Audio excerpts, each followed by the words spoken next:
kanina nag-ano na sila, nag-maibataya. Siya ang natalo, dapat siya ang magche-challenge. Kaya lang siguro nagbago yung isip nila. Si ano pangalan mo? Sub na lang po. Sab? Sub. Si Sab na lang daw. Sab, kumakain ka ba ng tapa? Yes po. Within 3 minutes, kaya mo bang ubusin yan? Ata. Kung naubos mo siya within 3 minutes, bibigyan kita ng 1,000 pesos. Ito, lalagay ko na dito. Okay? Ready ka na? Timer starts now. 3 minutes. So guys, tingnan natin kung kaya ubusin ni Sab ng 3 minutes ang beef tapa with 2 rice. 2 minutes and 45 seconds. Sab, baka gusto mo kamayin. Yan. 2 minutes and 30 seconds. 2 minutes and 15 seconds. Uy, i-cheer nyo si Sab para ganahan. Sub. Yaman sub.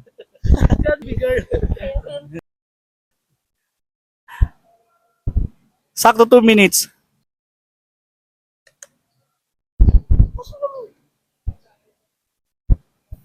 One minute and 40 seconds.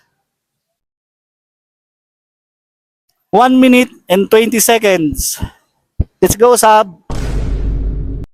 1 minute and 10 seconds.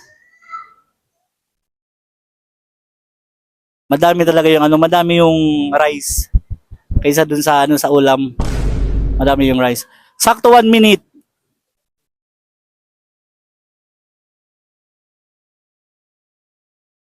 19 seconds. Hindi na kayang ubusin ni Sab.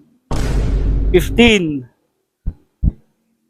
10 seconds.